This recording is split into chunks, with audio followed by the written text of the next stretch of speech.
Ladies and gentlemen, please find yourself a seat. We are ready to begin our next session on day one. Please do settle down. We are ready to go into our next session. Our next session for day one on our 19th edition of the India Today Conclave, Mission Electric. Meet the Pathfinders, how India is moving to a green economy. We'd like to thank our session sponsor, BMW, and to take it from here, I'd like to invite our session's moderator, Rahul Kanwal, News Director, India Today Television in Untitled.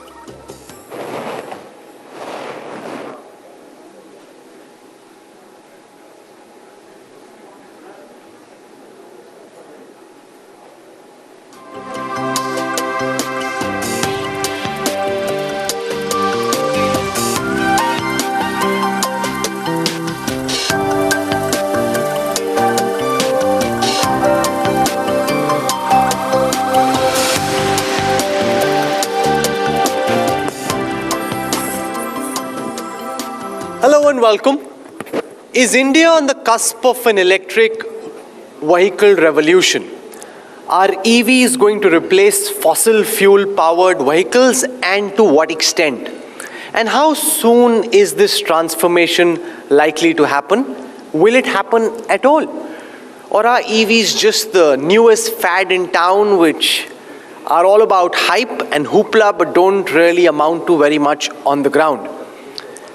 What are the bottlenecks to the adoption of EVs, and how effective are the government's plans to try and speed up the process of transformation from ICE to electric mobility? To talk about the EV revolution in our country, I'd like to invite to the India Today Conclave Union Minister for Transport and Highways, one of the most dynamic performers of the Modi Sarkar. Can we have a warm round of applause as we welcome the former BJP President Nitin Gadkari. Gadkari ji, welcome. We know it's a very special period for you and that you've stayed back, especially in Delhi. Ordinarily, you'd be in Nagpur at this time, so we're delighted that you stayed back for the conclave. Thank you, sir. So with us, to give us a sense of the challenges and opportunities in the electric vehicle space are two of the pathfinders of the industry. Jitendra Sharma is the Managing Director and founder of Okinawa. Ketan Mehta is the founder and CEO of Hop Electric Mobility. So welcome to this session on Mission Electric, how India is moving to a green economy.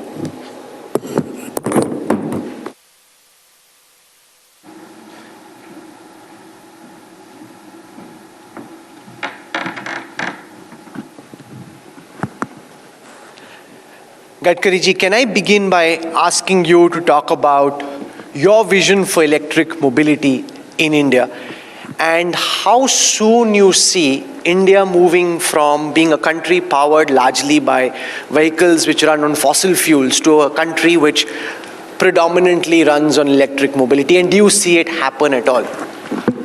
Actually, the most important problem which our country is facing, that is the problem related with the pollution and the economy. Our import bill is presently up to 8 lakh crores. And within 5 years, it will go up to 25 lakh crores. And by using of this petrol and diesel, we are going to generate air pollution in the country. And today we need to save this country from air pollution, water pollution, and sound pollution. So import, substitute, cost-effective, pollution-free, and indigenous. The solution is The most important sector which is important for the country is automobile sector, and which is creating maximum pollution because of using of petrol and diesel. Presently, the turnover of this sector is 7.5 lakh crore, and the export is 3.5 lakh crores.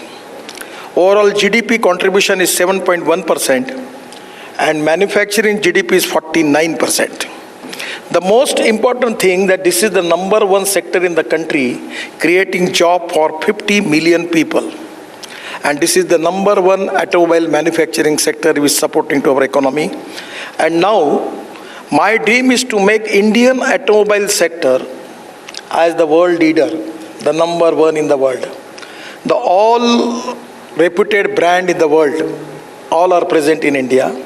And by using alternative fuel and electric and other technology, I am confident that we are going to be number one within 5 years, number one in the world.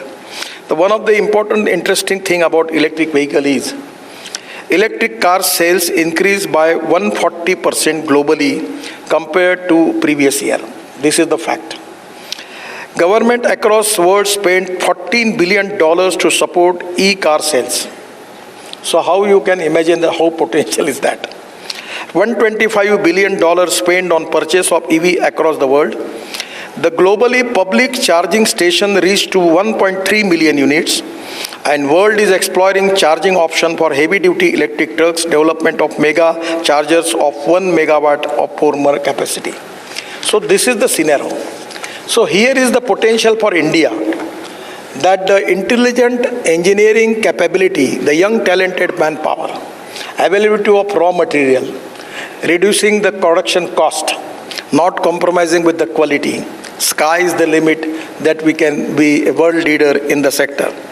As far as the EV ecosystem in India, the Paris Climate Agreement to reduce 30 to 35 emission by 2030, it is already on record.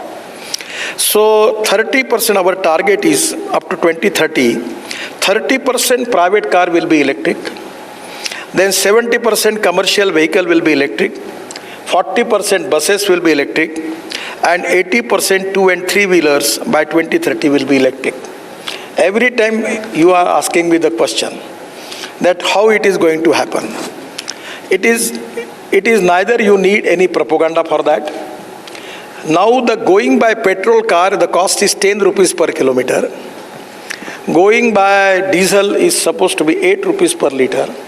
And going by electric is 1 rupees per liter. Sir तो कहीं ऐसा तो नहीं 1 rupees per kilometer. सरकार की एक बहुत बड़ी साजिश है कि पेट्रोल और डीजल के दाम बढ़ने दो, क्योंकि जितना पेट्रोल और डीजल के दाम बढ़ेंगे उतना केतन और जितेंद्र और बाकियों को फायदा होगा कि लोग भागेंगे इलेक्ट्रिक की तरफ। तो सरकार कहेगी चलो बढ़ने दो। दूसरी बात बता रहा हूँ, मैं मेरे डिपार्टमेंट की ओर से सुप्रीम कोर्ट में एक एफिडेविट कर रहा हूँ। एफिडेविट इसलिए करना पड़ रहा है कि हमने यूरो 6 इमिशन नॉर्म स्वीकार किए हैं, और आप मेरी बात को शांति से सुनो और आप इसको जरूर अमल में लाओ, आपके फायदे की। अब पेट्रोल का भाव 110 रुपये 115 रुपये किलोमीटर हुआ है। अब मर्सिडीज, BMW, टोयोटो, होंडा जितने को है, ये सब गाड़ियाँ ब्राज़ील में फ्लेक्स इंजन पे चलती है। फ्लेक्स इंजन से कॉस्ट में कोई फ़र्क नहीं पड़ता, और मैं उसको मैंडेटरी कर रहा हूँ स्कूटर को, ऑटो रिक्शा को भी। तो इसका मतलब ऑप्शन आपके साथ होगा कि 100% पेट्रोल और 100% इथेनॉल। इथेनॉल का भाव 65 रुपये लीटर होगा और पेट्रोल का 110 रुपये लीटर होगा। इथेनॉल की कैलोरिक वैल्यू थोड़ी कम है, तो 1 litre 800 ml of petrol equal to 1 litre of ethanol, तो भी आपकी 20 से 25 रुपये लीटर बचत होगी। और इसलिए आने वाले समय में इथेनॉल के पंप देश में शुरू हुए। प्रधानमंत्री जी ने पूना में 3 इथेनॉल पंप का इनॉग्रेशन कर दिया। अब पेट्रोलियम मिनिस्ट्री ने सभी ऑयल पेट्रोल पंप के लिए इथेनॉल के जो आउटलेट्स है वो ओपन करने की अनुमति दे दी है। हमारे देश के किसान इथेनॉल तैयार कर रहे हैं। पहले शक्कर से, मोलाइसिस से होता था, अब मक्के से, चावल से, सबसे बनेगा। और अब इंडिजिनस फ्यूल जो ग्रीन फ्यूल है, पोल्यूशन एकदम नहीं के बराबर है, उससे आपकी बचत भी होगी और पोल्यूशन भी कम होगा। पर एक बड़ा चैलेंज गडकरी जी ये है कि आखिरकार इलेक्ट्रिक व्हीकल भी चार्ज होनी पड़ती है, और जब चार्ज होती है तो कई बार चार्जिंग स्टेशन रन करता है फॉसिल फ्यूल्स पे या फिर रन करता है सोलर इलेक्ट्रिसिटी पे, और सोलर इलेक्ट्रिसिटी के लिए चाहिए होती है लिथियम। लिथियम का कब्जा पूरा चाइनीज़ के हाथों में है। तो ऐसा तो नहीं कि हम जो पूरी कोशिश कर रहे हैं इलेक्ट्रिक व्हीकल्स की तरफ बढ़ने की, उसके साथ नए चैलेंजेस आते हैं। जब तक वो फॉसिल फ्यूल से ही चलेगा तो कैसे हम लोग बढ़ पाए? क्या होता है, ये जो कुछ बार पब्लिक में परसेप्शन बैठ जाते हैं, उसको सुधारने के लिए टाइम लगता है।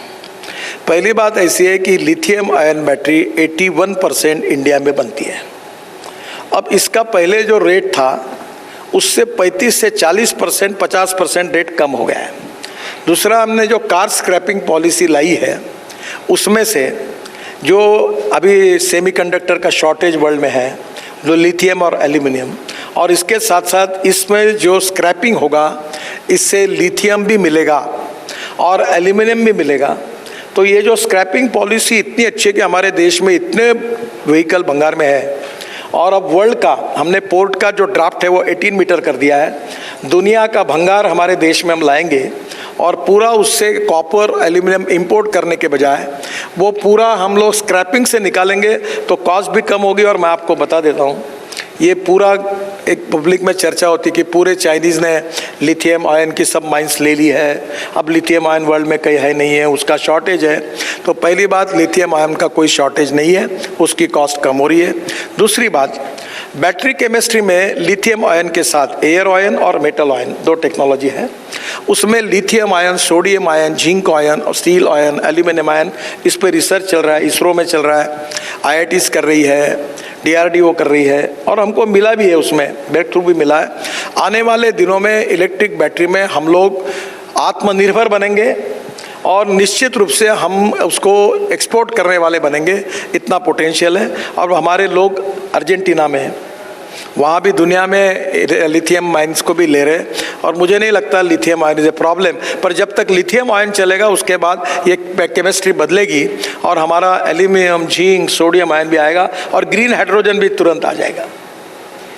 Ketan, give us a sense of the outlook. Electric vehicles have been in the news. Yeah. We're seeing big booking numbers. We're seeing long queues and waiting lists.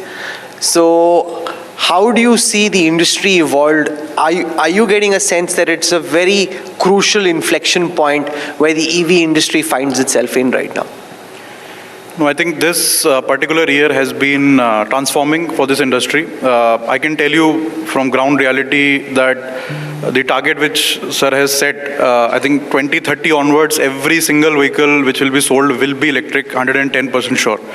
The kind of people's interest which we are seeing from tier 1 to tier 4 towns, right from Hyderabad to Lalsot, it's amazing. People are just flocking and buying a technology which is, some might say it's not proven in India, but people are adopting it very widely, especially I'm talking about two-wheelers because that I have a first-hand experience.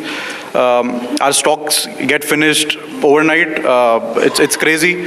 105 rupees petrol has helped. FAME policy, scrappage policy, all of this is helping us, in driving that future. And it is very, very important. I think this particular year, especially after coming out of COVID and realizing the value of human lives, I think everybody realizes that we need to work for a sustainable future and work for solar energy, electric vehicles, technologies which can actually sustain us. Otherwise, you see, billionaires and the richest people in Earth are already setting up colonies in Mars. It is crazy. It is insane. You get scared that why people are doing that. But I think to make Earth sustainable, these are the things which have to be done now. Otherwise, it will be too late. Gadkari ji, let's look at some of the challenges in the electric vehicles industry. One is, for example, the different standards. We see two-wheelers, three-wheelers, four-wheelers all pushing for different standards, and that in the case of a new technology or a new industry is often a big challenge. What is the government doing to try and push for standardization of norms? For example, on the issue of battery swapping or having your own batteries, and there are different views, different companies have different business plans, and naturally they have vested interests. How are you therefore trying to bring about standardization so that consumers are not having to suffer between the different business priorities of different establishments? The problem is that different companies and even startup and research organizations are continuously making lot of research. So today we are not in position to standardize it, but I am giving you the example. Now company is giving you the electric charger at your home. I have electric car in my home in Nagpur. I always use that. So in my home I charge my car. I don't have any problem. Even I go to Amravati or Akola, I can charge there. The charger is with me. So the standardized laws are already framed by the ministry and research is going on. And I am also telling you the interesting case. The total EV sold 1,21,623 units. Electric two-wheelers 57,000, 47%. Electric three-wheelers 59%, 48%. Electric cars 4,700, 4%. So this is rise in electric two-wheeler sales is 140%. And electric cars 190% compared to pre-COVID period 2019. So my only suggestion to you that market is vastly growing up. And the people like all these things, they are giving new technology, new innovation, new research. And every time this is the industry where the Indian IITs, institution, research institution, doing excellent research job. So we should not fix up anything. And we should allow the people to make the research and giving choice to the consumer that who can select it. There is no problem. And as far as the battery swapping is concerned, we are giving permission for them, no problem. We have already make the regulation for that. Now there is no problem. Jitendra, one of the biggest concerns that consumers have is range anxiety. The fear that you leave from home, that there is something that you need to do, और गाड़ी रास्ते में बंद हो गई. The industry is trying to overcome that fear. Ranges are becoming more and more realistic. मैं आपको एक बात थोड़ा रोक के पूछता हूँ. एक कस्टमर का नाम बताओ जिसकी गाड़ी इलेक्ट्रिक के रास्ते में बंद पड़ी है. क्यों ऐसे आप निगेटिव? इसलिए उसको एंजाइटी कहते हैं. रेंज मैं आपको बताता हूँ, ये होने की संभावना नहीं है. ये विशफुल थिंकिंग है. गाड़ी अभी जो बड़ी गाड़ी है वो 400 किलोमीटर तक चार्ज हो रही है.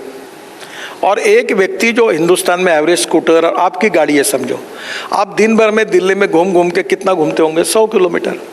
अब एक बार 250 किलोमीटर गाड़ी चार्ज हुई और रात को आपने गैरेज में रखी, चार्जिंग को लगाया, तो पहली बात ये बिल्कुल होने वाला नहीं है. ये विशफुल थिंकिंग है. आई एम एश्योरिंग यू कि कोई ऐसा नहीं होगा, क्योंकि 300-400 किलोमीटर. एक बात जरूर है कि अब रिसर्च हो रहा है कि बैटरी में इलेक्ट्रिक स्टोरेज की कैपेसिटी कब ज़्यादा बढ़ा है. जैसे LNG की अभी जो टेक्नोलॉजी आई है कि एक ट्रक 1600 किलोमीटर चलेगा तो भी उसको LNG भरने की ज़रूरत नहीं. वैसे अब इलेक्ट्रिक में ये रिसर्च होगा कि एक बार आपने गाड़ी चार्ज की तो 800 किलोमीटर नो प्रॉब्लम. तो अब 800 किलोमीटर चलता कौन है? 800 किलोमीटर यानी दिल्ली से आप मुंबई थोड़ी कोई जाने वाला इतनी गाड़ी थोड़ी चलाता है. तो मुझे लगता है कि ये प्रॉब्लम नहीं आएगा. Jitendra, the concerns, what Gadkari ji is saying is probably true, that people don't really run out of juice when they're out on the roads, but range anxiety is one of the biggest factors in mass adoption of EVs. To what extent do you think the industry in India has been able to overcome those apprehensions? Rahul, if you see about the range anxiety, I think you use the right word, anxiety. Actually, it is not the requirement. If you see, it's a psychology of a customer in India, especially when you talk about the vehicle, whether it's two-wheeler or the four-wheeler, they always think that where I will fill the fuel, okay, in case of IC engine. But when we talk about the EV, we always talk about only two things. One is the infrastructure, like the charging station. Another is the if I go out from my home, whether I can come back or not. If you see in the two-wheeler, as Gadkari ji has said, rightly said, in four-wheeler, you cannot go beyond 400 kilometers a day. But if we talk about the two-wheeler, you never ever go more than 60, 70, 80 kilometers a day. Maybe there is very stray cases where you go up to 100 kilometers, 120 kilometers. For example, if we talk about, I'll just give you one example, our scooter, Okinawa, our highest range goes up to 140 kilometers in a single charge. And we have a fast charging. It means it will charge 45 minutes, 80% of the battery. It means 10 minutes you can go 20 kilometers if you charge. And those can be charged anywhere, any place, like you are charging your mobile phone. Like you just use charging your mobile phone at your pawn shop, tea shop, maybe you can charge at your office, home. So it's just anxiety. It is not the real cause actually. It is only about the awareness, where the people are not aware about the awareness about the electric vehicles, their usage, how to use it, how to take this technology way forward. Because if you see, the technology is emerging every day in this segment. If you see, now this vehicle become more electric than more electronic vehicle actually. So fast charging is already there. They will remove their anxiety about that, and the scooters, two-wheelers as well as the four-wheelers available with the long ranges is available in the market. It is only about the awareness, where the customer knows about it, which product, which company providing the right product for the right consumer. So I think anxiety is only anxiety. It's not the real thing actually. Gadkari ji, one of the challenges is the availability of charging infrastructure. And companies say it's a chicken and egg situation. A, who sets up the charging infrastructure? If the companies have to spend money, then their economics per unit are not viable. They're expecting the government to set up charging infrastructure, and the government has made some effort, but it's very limited if we are actually thinking of mass adoption of electric vehicles. How do you see this issue of building charging infrastructure? Is it a public good? Is it something the government is committed to building? पहली बात तो ऐसी है कि हर vehicle के साथ charger मिल रहा है। तो जैसे भी इन्होंने कहा कि स्कूटर मैक्सिमम 60 किलोमीटर चलती है और 140 किलोमीटर एक बार चार्ज किया 45 मिनट में हो जाती है, तो रात को चार्जिंग किया तो दूसरे दिन पूरे दिन चलेगा, नो प्रॉब्लम। कार का भी ऐसा है, व्हीकल कोई भी इलेक्ट्रिक का ऐसा है। पर अब NHAI के तरफ से मैं 350 road side amenities petrol pump बना रहा हूँ मुंबई दिल्ली हाईवे पे, यानी पूरे देश में ग्रीन हाईवेज पर, और उसमें अब इलेक्ट्रिक चार्जिंग स्टेशन भी बना रहे हैं। अगर हाईवे में अगर आप दिल्ली से चंडीगढ़ जा रहे हैं, दिल्ली से आप अगर अभी हम जो हाईवे बना रहे हैं कि दिल्ली से चंडीगढ़ 2 घंटे में, दिल्ली से देहरादून 2 घंटे में, दिल्ली से हरिद्वार 2 घंटे में, दिल्ली से मुंबई ये 12 घंटे में, दिल्ली से श्रीनगर 8 घंटे में, तो नेचुरली ये इतने रोड अच्छे बन रहे हैं। अभी मैं गाड़ी टेस्टिंग ड्राइव था, नहीं तो वो कानून के विरोध में आप बोलोगे आपने कानून भंग किया, तो मैं 170 किलोमीटर स्पीड से गाड़ी गई और मैं आराम से बैठा था। तो अब धीरे धीरे उसी रोड पर रोड साइड मैं एक सवाल पूछूं सर आपसे, आपने सही बात है ट्रैफिक आपने जो ट्रांसपोर्ट इंफ्रास्ट्रक्चर है, जो सड़कें हैं, उसको बहुत इंप्रूव किया, लेकिन स्पीड लिमिट ज़्यादा चेंज नहीं हुआ। अब इतनी बड़ी बड़ी गाड़ियाँ हैं, वहाँ पे सब जगह वो CCTV लगा हुआ है, डर लगता है कि थोड़े से तेज़ गए और फट से कटा चालान, और आजकल तो घर पहुँच जाता है चालान। तो इसको थोड़ा इंडिया में स्पीड लिमिट बढ़ाने के लिए आप क्या कर रहे हैं? आपने बिल्कुल सही सवाल पूछा और मैं इसमें अभी तक कुछ कर नहीं पाया। This is one of the negative point. क्यों नहीं कर पाया? ये जो परसेप्शन वाली बात होती ना, रियलिटी वर्सेस परसेप्शन, तो हाई कोर्ट और सुप्रीम कोर्ट के जजमेंट है, और ऐसे कुछ जजमेंट है हाई कोर्ट के कि इससे ज़्यादा स्पीड नहीं चलेगी। अब प्रॉब्लम ये है कि एक्सीडेंट का कारण केवल स्पीड ऐसा नहीं है, अब एक्सिस कंट्रोल ग्रीन हाईवेज है। अब यहाँ कोई आता नहीं, कुत्ता भी नहीं आ सकता, पूरा बंद है, तो वहाँ स्पीड में कोई अड़चन नहीं। तो मैं अभी तक ये स्पीड की फाइल को घुमाता हूँ हर बार। ये हाई कोर्ट निर्णय देता है, वो सुप्रीम कोर्ट देता है। अभी मैंने ये स्टैंड लिया है कि पार्लियामेंट में जाना है तो बिल बनाकर जाऊंगा और ये स्पीड के सब पैरामीटर बदल दूंगा। स्लो स्पीड पे मूव कर रही है आपकी फाइल? सर इसमें मेरी दिक्कत ये है कि ये स्लो इसलिए मूव हो रहा है कि परसेप्शन जो है और कोर्ट के डिसीजन, सुप्रीम कोर्ट से लेकर हाई कोर्ट तक, वो इस मानसिकता में, जैसे आपने कहा ना कि ये आप सही कह रहे हो कि इलेक्ट्रिक की गाड़ी रास्ते में बंद होगी तो हम क्या करेंगे, ये जो होगा नहीं, होता नहीं, होने वाला नहीं है, पर दिमाग में बैठा हुआ है। वैसे स्पीड के बारे में पूरे लोगों के मन में बैठा कि स्पीड बढ़ाई तो एक्सीडेंट होंगे। अब मैं उससे बाहर निकालकर मैंने वो फाइल लगभग तैयार की है। एक्सप्रेस हाईवे की स्पीड क्या होगी, डिस्ट्रिक्ट रोड की क्या होगी। नहीं तो पूरा बताइए ना, एज ट्रांसपोर्ट मिनिस्टर आपके हिसाब से हिंदुस्तान में गडकरी जी की जो नई बड़ी सड़कें हैं उस पर क्या स्पीड लिमिट होनी चाहिए? देखिए, ये don't take it as my commitment और डिक्लेरेशन, क्योंकि मैं मंत्री हूँ, इसमें सुप्रीम कोर्ट और हाई कोर्ट के निर्णय है। पर मैं कोई अच्छी बात होगी तो कोर्ट में मैं मानता हूँ कि पार्लियामेंट इज सुप्रीम, जनता की अदालत है, कानून बनाने का हमारा अधिकार है, कानून को इंटरप्रेट करने का अधिकार हमारे जजेस को है, उनका निर्णय हम स्वीकार करेंगे। तो अब मेरा जो व्यक्तिगत मत है, it is not official, but मैं उस लाइन में सोच रहा हूँ कि green express highway axis control ये मैक्सिमम 120 तक ले जाना चाहिए, 120 to 140, ये मेरा थिंकिंग है। जो नेशनल हाईवे है 4 लेन, वहाँ कम से कम 100 किलोमीटर तक जाना चाहिए। फिर जो 2 लेन पेव शोल्डर है उसमें 80 किलोमीटर तक जाना चाहिए। और शहरों में जो रोड है अब से, इसमें से 75 किलोमीटर तक अलाउ करना चाहिए। मैं एक सवाल पूछूं? हाँ। आपने कहा आप दिल्ली से देहरादून 2 घंटे में पहुंच सकते हो, दिल्ली से चंडीगढ़ 2 घंटे में पहुंच सकते हो। अगर आपने 120 भी कर दी ना तब भी नहीं पहुंचोगे। कैसे पहुंच सर? कैसे? आपको स्पीड लिमिट को, जैसे वहाँ अगर आप यूके देखो, यूएस देखो, वहाँ पे स्पीड लिमिट्स और प्रैक्टिकल हैं, और खासतौर से वो तो 300 तक गए हैं। पर आप एक बात समझिए कि being a minister I don't have any hesitation कि आज अगर मैं टेक्निकली कर सकता हूँ 200 किलोमीटर की स्पीड पर आवर, वो इस पर मैं कर सकता हूँ, नो प्रॉब्लम। 180 भी, इतने अच्छा हाईवे बनाया हमने, एक्सेस कंट्रोल है। पर पब्लिक को इस आइडिया को डाइजेस्ट करना, it will take some time. तो हम फर्स्ट फेज में ये करेंगे, उसका 1 आध साल एक्सपीरियंस देखने के बाद। तो अभी आप 140 किलोमीटर पर आवर पे पुश कर 120, क्योंकि देखो मैं जब अपनी बात रखता हूँ तो एडमिनिस्ट्रेशन, कोर्ट के जजमेंट, सबकी राय लेकर मुझे निर्णय करना पड़ेगा। मैं इस मत का हूँ कि बढ़ाना चाहिए, इसमें कोई प्रॉब्लम नहीं है। और मैंने कुछ ट्रायल भी किए। आप कभी दिल्ली मुंबई हाईवे पे जाकर 160, 160, 170 में जाओ, आपको कोई लगता ही नहीं, कोई कंफर्ट लेवल बिल्कुल अच्छी, कोई प्रॉब्लम नहीं। तो इसको थोड़ा स्टेप बाय स्टेप करना पड़ेगा, क्योंकि पब्लिक इसमें एकदम इस बात को, आइडिया को मैंने 180 कर दिया तो आज तक पर ही न्यूज़ चली जाएगी, नितिन गडकरी ने 180 किया, लोगों में नाराजगी चालू हो जाएगा। So this is the problem. Gadkari ji, अभी हाल ही में मैं प्रयागराज गया था और हम लोग नेशनल हाईवे की सड़क पे थे और सड़क टूटी हुई थी, खड्डे थे उसमें और बारिश हुई। तो मैंने पूछा ये सड़क का क्या हुआ? तो उन्होंने कहा कि नहीं, ये सड़क हमने बनाई तो थी, नई सड़क थी, लेकिन अब काफ़ी हद तक बह गई, अब ख़राब हो गई है, बारिश का फिर से ठीक करेंगे। तो मुझे याद आया कि आप इंडिया टुडे कॉन्क्लेव में ही आए थे जब आप ट्रांसपोर्ट मिनिस्टर बने थे, और आपने प्रॉमिस किया था कि आप कंक्रीट सड़कों की तरफ बढ़ रहे हैं, आपकी सड़कों में सीमेंट होगा, और आप पूरा एक्सप्लेन करके गए, जैसे आप आज ईवीज़ के बारे में समझा रहे हैं कि देखो जब मैं सड़क ऐसी बना दूंगा, आप देखना ये इतने कॉन्ट्रैक्टर माफिया पैसे लेते हैं, सड़क फिर से बनाने की ज़रूरत नहीं पड़ेगी, 5-6 साल वही सड़क दौड़ेगी, ये मेरी गारंटी है। बड़े, जैसे आप अभी जोश में बोल रहे हैं वैसे आपने बोला।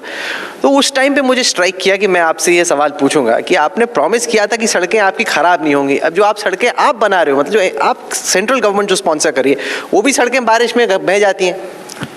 देखिए, अभी ऐसा है कि हमारे 60 to 70% सड़कें पूरी कंक्रीट की बन रही, और ये भी सच है कि मैं आपके कार्यक्रम में मैंने कहा था कि 100% हम कंक्रीट की सड़कें बनाएंगे। और मैं देश के सीमेंट इंडस्ट्री का 40% सीमेंट कंज्यूम करता हूँ। पर आपके यहाँ मैंने जो कहा उसका कोई लोग गलत फ़ायदा लेंगे ऐसा मुझे कभी ध्यान में नहीं आया। मैं जब सीमेंट को लेने लगा और सीमेंट की सब सड़कें बनाने लगा, तो सीमेंट वालों ने कार्टेल करके 180 रुपये की बैग 380 रुपये में लेके गए। और जब मुझे इस बात का दुख हुआ कि भाई देश की सीमेंट इंडस्ट्री को मैंने इतना बड़ा ऑक्सीजन दिया है, पूरा 40% सीमेंट मैं खरीद रहा हूँ, और अब ये इस प्रकार से कार्टेल करके रेट बढ़ा रहे, तो मेरे मन में उसकी चीड़ आई, और फिर मैंने उसका सीमेंट मैंडेटरी करने का निकाल दिया। उसमें क्या हुआ कि कुछ सड़कें अब बिटुमेन में बन रही, कुछ सड़कें सीमेंट में बन रही। इसका कारण ये सीमेंट इंडस्ट्री है। अब मैं स्टील और सीमेंट का यूज़ कम करने का स्ट्रैटेजी, वो खुले रूप पे बोल रहा हूँ। अभी जैसे ये ब्रिज बनता है तो डिस्टेंस बिटवीन 2 पियर 30 मीटर होता है हिंदुस्तान में। तो मलेशिया और सिंगापुर और अमेरिकन कोड में ऐसा है कि ये जो बीच वाला बीम है ना, ये इसको स्टील फाइबर में कास्ट करना। तो स्टील फाइबर में कास्ट किया तो ये 30 मीटर का डिस्टेंस मैं 120 मीटर बढ़ा दूंगा, तो 3 पियर कम हो गए, तो स्टील कम लगेगा। तो अब मैं ये हर जगह स्टील कैसे कम यूज़ हो, सीमेंट कैसे कम यूज़ हो, ये मैं खुले रूप से कर रहा हूँ। क्योंकि मैं जब ये कर रहा हूँ, ये कार्टेल करके भाव बढ़ाने की जो वृत्ति है, इसके कारण थोड़ा सा मैं उसमें पीछे हट गया। इसलिए अब और एक नियम बना रहा हूँ कि बरसात की सरासरी रेंस की जो जिस एरिया में ज़्यादा है सरासरी से, वहाँ अब कंक्रीट रोड ही बनेंगे। और दूसरी बात, आपका जन्म नासिक में हुआ है, तो नासिक से पेट करके, अभी मैं 3 दिन पहले नासिक में था, तो वहाँ हमने बिटुमेन रोड पर 8 इंची का वाइट टॉपिंग यानी सीमेंट कर किया है, तो वो भी सक्सेसफुल हुआ है। तो अब धीरे धीरे ऐसे खराब हुए बिटुमेन रोड को हम लोग 8 या 6 इंच का सीमेंट कॉन्क्रीटिंग करेंगे। दूसरा एक अच्छा है कि बिटुमेन रोड बनाकर एक मुझे अभी प्रेजेंटेशन मिला है, कि जैसे सीमेंट का पतला तैयार करके वो बिटुमेन रोड के अंदर डाल देना, तो उसके कारण वो अंदर जाता है और उसको बिटुमेन को और पच्चा पकड़ लेता है। तो वो भी एक्सपेरिमेंट कर रहे हैं। पर ये जो बात थी ये थोड़ा मैं ढीला पड़ा इसका कारण, अगर ये रेट नहीं बढ़ाते तो मैं इनके प्रोडक्शन को पूरा खरीद लेता। मैंने रेट कॉन्ट्रैक्ट भी किया था कि तुम्हारा प्रोडक्शन हम पूरा खरीद लेंगे। पर दुर्भाग्यवश ये जो प्रवृत्ति है कि मौका मिलने के बाद लूटने की लोगों को, इसके कारण फिर वो बिटुमेन हुआ। अभी बिटुमेन वालों ने बात, तो बिटुमेन में मैं आपको एक अच्छी बात बताऊँ, वेस्ट टू वेल्थ, ये जो टायर है ये इसका इन्वायरमेंट पॉइंट ऑफ प्रॉब्लम था। हमारे देश में फटे टायर, खराब टायर इंपोर्ट करने की परमिशन नहीं थी। मैं पीछे पड़ा इन्वायरमेंट मिनिस्ट्री में, वो परमिशन मिल गई। अब इससे जो रबर की पाउडर निकल रहे हैं वो बिटुमेन में डालकर वो बिटुमेन अच्छा बना रहे स्ट्रॉन्ग, ताकि रोड की क्वालिटी सुधर जाए। तो वेस्ट टू वेल्थ वाली भी पॉलिसी है। और ये सीमेंट की बात को अभी मैं ऐसा लॉ बनाऊंगा कि जहाँ मिनिमम एवरेज से ज़्यादा रेंज आते हैं वहाँ कंक्रीट ही बनाएंगे। वैसे और कंक्रीट के भी बहुत रोड बना, अभी आप दिल्ली मुंबई जाओ पूरा कंक्रीट है। वो आपने अपने यहाँ नागपुर में सारी बना ली, आप दिखा रहे थे की बनी है। If you ever go to Nagpur, Gadkari ji has carried out a massive transformation of the whole city. तो ये तो फायदा, अगर आप हमारे यहाँ के एमपी होते हमारा वाला बेटर कर देते। वहाँ पे तो Nagpur is a completely transform city thanks to you. एक छोटा सा अच्छा उस पर कभी आप पहुँचाइए लोगों के पास, और आपके पास जब ये मुख्यमंत्री आते हैं तब बिटुमेन रोड को उखाड़ कर उसको अच्छा स्ट्रेनिंग करके उसके ऊपर 6 इंच का, 8 इंच का, 20 mm का कंक्रीट तैयार कर देना। वो भी 15-20 साल 25 साल कुछ नहीं होता। और मैं जो रोड बना रहा हूँ वो 1.5 फीट के है, वो पेवर है। अभी आपने वर्ल्ड रिकॉर्ड किया हमने बड़ौदा में, वो ऐसा है कि 2.5 किलोमीटर 4 लेन कंक्रीट रोड हमने 24 घंटे में बनाया। सोलापुर विजापुर में 26 किलोमीटर 1 लेन बिटुमेन रोड 24 घंटे में बना है। तो अब टेक्नोलॉजी भी आई है, पर अब धीरे धीरे इसको उखाड़ कर 8 इंच का कंक्रीट करना, that can be a good option. Tesla has been in the news, Gadkari ji. Tesla के अधिकारी अभी कैपिटल में थे, टेस्ला की गाड़ियाँ घूम रही थी, आपने चलाई टेस्ला की गाड़ी। कब आएगी ऑफिशियली, कब खरीद, मतलब हम तो शायद नहीं अफोर्ड कर सकते, लेकिन जो लोग अफोर्ड कर सकते हैं वो कब खरीद सकते हैं टेस्ला की? नहीं, टेस्ला सस्ती मिल जाएगी, 35 लाख रुपए में आएगी गाड़ी। आपको टेस्ला की कीमत ज़्यादा नहीं है और उसका कॉस्टिंग भी कम है। और इंडिया में हमारे जो वेंडर्स है वो पूरा टेस्ला को दे सकते हैं मटेरियल। अब थोड़ा सा एक मेरे मन की बात है जो मैंने टेस्ला को बार बार कही कि चाइना में बनाकर हिंदुस्तान में बेचने वाला काम मत करो।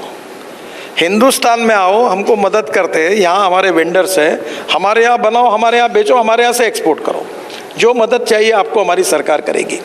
पर वो धीरे धीरे हिंदुस्तान का डोमेस्टिक मार्केट इतना बड़ा है और हमारे यहाँ इतने बड़े प्रमाण पर डिमांड है कि 1-2 बातें मैं अक्सर कहता हूँ। हिंदुस्तान वर्ल्ड रिकॉर्ड करता है, एक पॉपुलेशन बढ़ाने में और दूसरा ऑटोमोबाइल का खरीदी में। 2 व्हीलर 3 व्हीलर, आप जितने लोग, एक घर में 3 लोग और 4 गाड़ियाँ हैं। और दिल्ली में तो अरुणपुरी जी की क्षमा मांगकर बताता हूँ, यहाँ पार्किंग करते ही नहीं। जैसे सरकार के रोड है ये इनके लिए बना, इसलिए गाड़ियाँ रोड पर खड़ी कर देते और पार्किंग है। मुंबई में ऐसा नहीं होता, हर जगह पर पार्किंग होता है।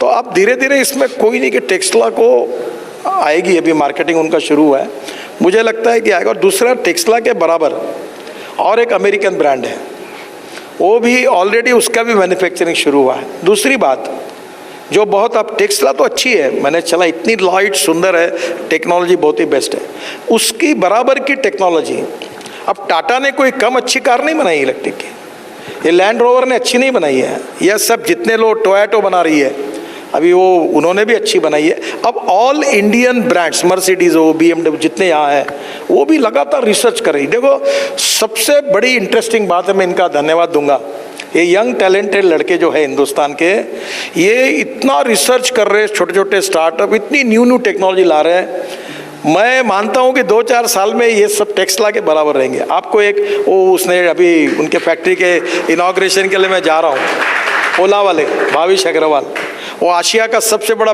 उसका कितना बुकिंग होगा स्कूटर का, 1 लाख रुपए की स्कूटर। वही तो अभी केतन बता रहा था कि वहाँ डिमांड इतनी ज़्यादा है कि सप्लाई चल नहीं पा रही है। तो I think you got into the right space at the right time. 100% ये बिल्कुल, ये लोग ये दो। और दूसरी बात, आपको एक बात बताओ, ये भी आप लोगों को जाओ, आत्मनिर्भर भारत के लिए टेस्ला अच्छी है। नहीं तो आपने कहा कि ये लोग भी टेस्ला जैसा प्रोडक्ट दे सकते हैं, ये हिंदुस्तान में काबिलियत है और इनकी प्रोडक्ट की कॉस्ट उनकी तुलना में बहुत कम है। सर आपने टेस्ला को कहा कि इंडिया में मैन्युफैक्चर करो, तो उन्होंने आपसे क्या कहा? तो मेरा उनका डायलॉग अमेरिका में था, तब से बहुत चल रहा है। अभी भी परसों आए थे। अभी मुझे लगता है, देखो जैसे मैंने आपको कहा ना कि मैं राहुल को कभी नहीं कहूँगा कि इलेक्ट्रिक कार खरीदी करो, मुझे कहने की ज़रूरत नहीं है। मैं स्टैम्प पेपर पे लिख देता हूँ कि 1 साल के अंदर राहुल कन्वर की कार जो होगी वो इलेक्ट्रिक की होगी, क्योंकि उसको पैसे बचत है, वो लेने वाला है। सो बाकी का सर आपके पेट्रोल के प्राइस पूरे कर देंगे? पेट्रोल को बंद करना है जी, वही मैं पेट्रोल डीजल के इंपोर्ट को बंद करना, पोल्यूशन को कम करना, और biofuel, electric, ethanol, methanol, biodiesel, CNG, और अगर मजबूरी है तो एलएनजी और एलपीजी यूज़ करेंगे। बाकी ये जो पेट्रोल डीजल का पोल्यूशन, देखो आप दिल्ली है, आप भुगत भोगी हो, कितना पोल्यूशन है। हमारे डॉक्टर के 50% बिल हमारे एयर पोल्यूशन के और वाटर पोल्यूशन के कारण जा रहे हैं। और इसलिए मैं बहुत आइडिया क्लियर है मेरी। मैं 2009 से बोल रहा हूँ, तब मैं अकेला था, तब मुझे लोग आउट ऑफ बॉक्स बोल रहा था, मेरी बात सुनने में अड़चन आ रही थी, ये क्या बोल रहा है इथेनॉल इथेनॉल। अब दुनिया बोल रही है, वर्ल्ड बोल रहा है, और पेट्रोल डीजल के ऊपर अब दादागिरी किसी देश की नहीं चलेगी। अल्टरनेटिव एनर्जी का ऑप्शन है, और ग्रीन हाइड्रोजन ये फ्यूचर फ्यूल है, और हिंदुस्तान ग्रीन हाइड्रोजन को एक्सपोर्ट करने वाली वर्ल्ड की पहले नंबर की ताकत होगी।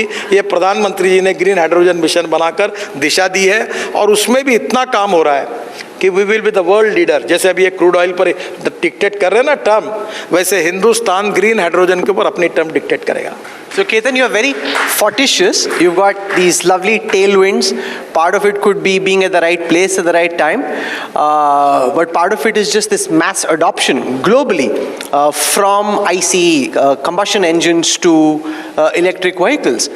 So give us a sense of the point that you were making about demand versus supply, and do you see the EV industry in time being run by young Indian startups such as yours, or as the big boys come in, whether it's the Teslas or the Tatas or the Toyotas, they're moving to EVs in a very big way themselves and coming up with very sophisticated EV technologies? So I think one big difference we need to realize is, if you see IC engine, that had a very big entry barrier, and very few companies, like if I talk about two-wheelers, only 3 or 4 companies have controlled the entire 1.5 lakh crore market for 30-40 years. Similarly for four-wheelers, the IC technology had been sort of controlled with very few players. But if you see electric vehicle technology, that is, the new companies have already taken a lead much ahead of the existing players. And even if you see Tesla, it was kind of on the verge of bankruptcy a few years back. It's only last 2 or 3 years they've just come out, and it was a startup in a way, a large startup, but it was a startup a few years back. So I think that has really given us inspiration for companies like us, that yes, we can not only compete with the existing players, but we can beat them in technology and adoption. And because we don't have a backlog, we don't need to have our IC, we don't need to promote the IC technology also, and EV is a backup for that. For us, EV is the only future, and we have to just kill the other things and promote the electric technology. So I think the vision and the mission, which is very, very clear, it's a single point agenda, and I think because of the entry barriers which are not there in the electric vehicle technology, and it is available for all the new companies to innovate and research on, I think a lot of new companies will take a lead and actually become leaders in the future. Gadkari ji, which one do you think will be the more sustainable option? BAS, which is battery as a service, or do you see people having their own batteries and sticking to them and charging them? Because जैसे मैं phone का example देता हूँ, this whole concept of phone के अंदर की जो battery है, अब आप बोलो कि ये बैटरी निकाल दो, दूसरी बैटरी डाल दो, ग्लोबली लोग अलग अलग सोचते हैं, इंडिया में सोचते हैं यार मेरी बैटरी तो नई थी, अगर मैंने निकाल के दूसरे को दी थी, पुरानी वाली अगर खराब मिल गई. So people think like that, and that's only natural. That how do I know that the battery that I am getting is as good as the one that I give for charging? How do you see this play itself out over time? आपने बड़ा interesting सवाल पूछा, इसमें बड़ा विवाद था, और जो मैन्युफैक्चरर थे वो नहीं चाहते थे कि हम लोग इस स्वैपिंग पॉलिसी को अप्रूव करें. तो मैंने उनको कहा कि भाई, क्योंकि कैसा है कि जैसे एक ही यूनिट खरीदी करेगी तो बैटरी वो वेंडर से अगर 100 रुपये में खरीदता है और अपनी कॉस्ट बढ़ा कर देता है तो नेचुरली उसमें भी वो प्रॉफिट कमाता है, तो हर आदमी ये चाहेगा. अब हमने कहा कि भाई अपने स्टैंडर्ड्स पक्के कर दिए हैं, तो आपके गाड़ी में आपको जो स्टैंडर्ड की बैटरी वो किसी भी कंपनी के लगा है, दैट इज, तुम क्यों चिंता करते हो बैटरी के लिए? तो हमने उसको अलाउ कर दिया. ये जो छोटे लोग आएंगे, तो ये जो बड़े लोग हैं, तो कहीं भी ऐसा होता है हर फील्ड में कि बड़ा आदमी छोटे आदमी को कभी आगे नहीं आने देता। तो हमने कहा नथिंग डूइंग, कोई जो टेक्नोलॉजी लेके, एक कंपनी ने लाई टेक्नोलॉजी की, एक चौक पर बैटरी चार्ज होकर एक ऐसा सेल बना दिया, वो ऑटो रिक्शा चलाता है, अपनी बैटरी डालता है, उसकी निकालता है। फिर और कोई है, किसी ने और कहा कि तुम फ़ोन कर दो, घर पे आप बैटरी पहुंचाएंगे। फिर ये जो अमेज़ॉन टाइप कंपनी है, इन्होंने सब उनके जो घर भेजने वाली सर्विस वो पूरी इलेक्ट्रिक कर दी, तो उनको अलग प्रकार की सर्विस दी। अब क्या हुआ है कि हमारा जो गवर्नमेंट का अप्रोच है, जो भी आए वो टेक्नोलॉजी लाए, नए नए ऑप्शंस लाए, हमने कंज्यूमर पर छोड़ दिया। Survival of the fittest. इसमें क्या होगा, हम नहीं चाहते कि किसी की मोनोपोली बने, हम ये चाहते कि best technology, best quality and best price. और नए नए लोग आत्मनिर्भर भारत बनाने का जो सपना है, उसमें ब्रांडेड कोई एक ही कंपनी पूरी मोनोपोली सेल ना करे, तो इनके जैसे नए एंटरप्रेन्योर्स आकर अपनी क्वालिटी को बनाकर अच्छा वो भी मार्केट का शेयर ले। और इसलिए our everything is open, transparent, corruption free, और हमने सब इसको लिबरल इसमें ओपन कर दिया है और कंज्यूमर पे छोड़ दिया है। तुमको अगर सस्ती गाड़ी खरीदना है तो गाड़ी इससे खरीदी करो, बैटरी उससे खरीदी करो। तुमको सेट सेट खरीदना करना है तो ब्रांड वाली खरीदी करो। इसकी अफोर्डेबल स्थिति होगी, वैसा करें। Jitendra, while things are changing, the reality of the sales offtake figures at this moment are that the hype is more than the reality. And if you compare with China or if you compare with the United States, where actual sales of electric vehicles are much more, in India there seems to be increasing talk, but that talk is not matched by sales figures. Rahul, actually it's not the right scenario. I'll say like 4 or 5 years back when we talk about the EV, there's a lots of myth about the EV. People don't understand, as I told you, the technology, because that time the good right product is not available, because everyone who is sitting in this hall, everyone when they're born, they seen only IC engines, the technology they seen from last 150 years. So they don't understand this technology of EV. So adoption of new thing is always difficult actually. Because if you see, I'll just give you one, I remember one thing, when the first revolution 150 years ago happens, so the first World War was happen. When the second revolution come, Second World War was happen. But now the third the revolution is coming, it may be possible, but no World War will happen. But now the war will come that will against, I think, disease, maybe environment. Because environment threat is one of the biggest thing as on today for all the people who are sitting here, all the globally. Because what we have did in the last 20 years, 100 years, so we cannot redo that thing. But we have to do something for our next generation. And I think EV is one of the things with sustainable future which can talk about that.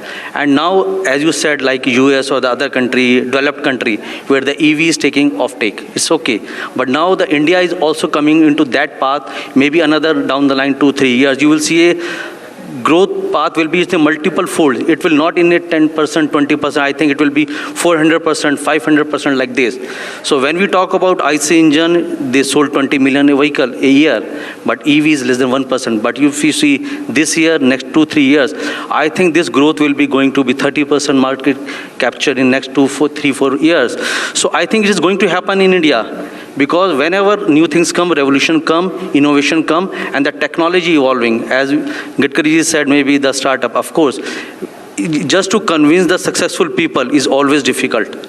And that is the reason when the startup like us, we came here, the government has supported a lot to us. And we bring the new technology, new innovation for that. And it's like that because I remember one thing, when I started this company, somebody told me, Mr. Sharma, it's a suicide for you. You are doing this. Because if you can sell, one of the veterans in this industry told me, Mr. Sharma, if you can sell 500 vehicles a year, I think you feel you achieve something in your life. And fortunately, in first year, we could sell 10,000 vehicles a year. And that is the thing which is startup. We have taken the dream, how to achieve it, and we did it, and we achieved it. And this is the support from government, awareness from journalists, the people like who are sitting here. It's only awareness. I think awareness is there. In next 2 years, I think what Mr. Gadkari said, rightly, maybe you will buy EV. Everyone is sitting in the room, I think 80% will go for EV. They understand the benefit of EV. It's not for economic side, of course for the social side also. And that is the need of our. This is my thinking about that.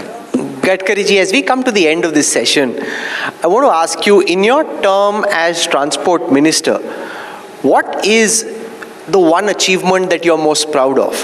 I don't know, but I'm guessing, is it, say, the Zojila tunnel where you were recently and the efforts that you've made there, or which is the one project that you look back with greatest joy at, and what is your biggest regret? Actually, frankly speaking, I never think in that line. Okay. But मेरी माँ जब मृत्यु के पहले तीर्थ यात्रा पे गई थी, तो बद्रीनाथ केदारनाथ की यात्रा कितनी कठिन है, तो हमारे यहाँ पंढरपुर, गाणगापुर और अक्कलकोट ऐसे 3 महाराष्ट्र में रिले, देहू, आळंदी सब ये थे। तो मैं मंत्री बना तब मैंने सोचा कि ये जो हमारे देश की सांस्कृतिक विरासत है और धार्मिक तीर्थाटन है, इसको मैं रोड अच्छे बनाऊंगा। तो आज मैं कह सकता हूँ कि मैंने 4,500 करोड़ खर्चा करके बुद्ध सर्किट जो सारनाथ से लेकर पूरा अच्छा बनाया। अभी मैं अयोध्या में राम जानकी सर्किट बना रहा हूँ, करीब 12,000 करोड़ उस पर खर्चा कर रहा हूँ, और पूरा राम वनवास में गए, राम जानकी का जन्म जहाँ से हुआ नेपाल तक, तो सब रोड बना रहा हूँ। फिर बद्रीनाथ, केदारनाथ, गंगोत्री, यमुनोत्री, अब लगभग मैंने रोड बना लिया। सुप्रीम कोर्ट में थोड़ा सा इशू है, वो क्लियर हो जाएगा तो वो प्रोजेक्ट भी पूरा हो जाएगा। तो एक प्रकार से जो पूरे देश की सांस्कृतिक विरासत के रूप में यहाँ जो धार्मिक स्थान जाते थे, तब मैं वर्ल्ड में जब घूमता था तो मुझे वहाँ इतना नीट क्लीन पार्किंग प्लेसेस, अच्छे रेस्टोरेंट, रोड अच्छे लगते थे। और हिंदुस्तान में जाओ तो सब जगह गड्ढे, गंदगी, पार्किंग प्लेस नहीं, कुछ व्यवस्था नहीं, तो बड़ा फील होता था। तो अब कम से कम हिंदुस्तान में चाहे किसी भी धर्म का हो, उसका रोड के लिए अच्छा कनेक्टिविटी, ये मैंने प्रायोरिटी वाइज 5 साल पीछे लगकर काम हुआ है। अब इसमें छोटी सी कमी है, अभी मुझे रोप वे, केबल कार और फेनाकुलर रेलवे का काम भी प्रधानमंत्री जी ने दिया है। अब हिमाचल के 15 मेरे पास आई। कल मैं जोजिला टनल गया था, वो बाल्टा कुछ तो भी गाँव है, वहाँ से 15 किलोमीटर बाबा अमरनाथ का है। तो मुझे तुरंत आया कि मैं यहाँ से बाल्टान, तो वहाँ से रोप वे बनाऊँगा ताकि गरीब से छोटे लोग, कितने भी एज के हो, वो वहाँ जाके दर्शन कर सकें। तो अभी मैं रोप वे, केबल कार और फेनिकुलर रेलवे का एक काफ़ी बड़ा network. And your biggest regret, वो एक चीज़ जो आप एकदम करना चाह रहे थे, आपने बताया सीमेंट माफिया के बारे में, बट सीमेंट माफिया के अलावा जो आप करना चाह रहे थे लेकिन नहीं कर। सीमेंट माफिया मत कहिए, मैं उनको माफिया नहीं कहता। हर आदमी अपने बिजनेस में कमाता है, पर मेरा कहना है टर्नओवर ज़्यादा प्रोडक्शन करके भी कमाओ। तो एक तो मेरा जो रिग्रेट है कि हिंदुस्तान में ट्रांसपोर्ट मंत्री होने के बाद में भी वर्ल्ड में सबसे ज़्यादा एक्सीडेंट हिंदुस्तान में होते हैं। 5 लाख एक्सीडेंट होते हैं, 1.5 लाख मौतें हो जाती है और करीब 3 लाख लोगों के हाथ पैर टूट जाते हैं। मैं बहुत कोशिश कर रहा हूँ। अभी तमिलनाडु में 50% कमी आई है। अभी एक NGO के सहयोग से मुंबई पुणे हाईवे पे 50% कमी आई है। मैं वॉर फुटिंग पर कोशिश कर रहा हूँ और मरने वाले लोग 18 से 24 वयोगट के 65% लोग हैं। अब मैं बहुत दुखी हूँ कि इसको मैं कम करने की कोशिश वॉर फुटिंग पे कर रहा हूँ, पर जितना यश चाहिए उतना उसमें नहीं मिला है। पर अभी मैंने ये भी कोशिश कर रहा हूँ कि lungs transplant, heart transplant, liver transplant, ये हमारे रोड पर हम हेलीकॉप्टर, एम्बुलेंस खड़ी रहे और एक आध बार एक्सीडेंट हुआ तो उसको तुरंत वहाँ से एयरलिफ्ट करके हॉस्पिटल में जाके उसकी जान बचे। तो ये एक जितना इसमें होना चाहिए वो नहीं हो पाया, उसका मुझे रिग्रेट है और मैंने कोशिश बहुत की और अभी भी कर रहा हूँ, पर समाज का और सबका सहयोग मिलेगा तो शायद ये हो पाएगा। Nitin Gadkari ji, the pandemic has given many people an opportunity to travel around the country much more than they would have otherwise. जो छुट्टियाँ लोग विदेश में मनाने चले जाते थे वो इंडिया में मनाएंगे, and that's really given everyone an opportunity first hand to witness some of the work that's been done on building India's new highway backbone, and that's really transformative. We've had a great opportunity to talk to you about the electric revolution in India. We thank you for your time. We know your family really wanted you in Nagpur. You stayed back because you'd made a commitment to the India Today group, and we're deeply appreciative of that. Thank you so much for joining us here, and thank you, Ketan. Thank you, Chitan. Thank you.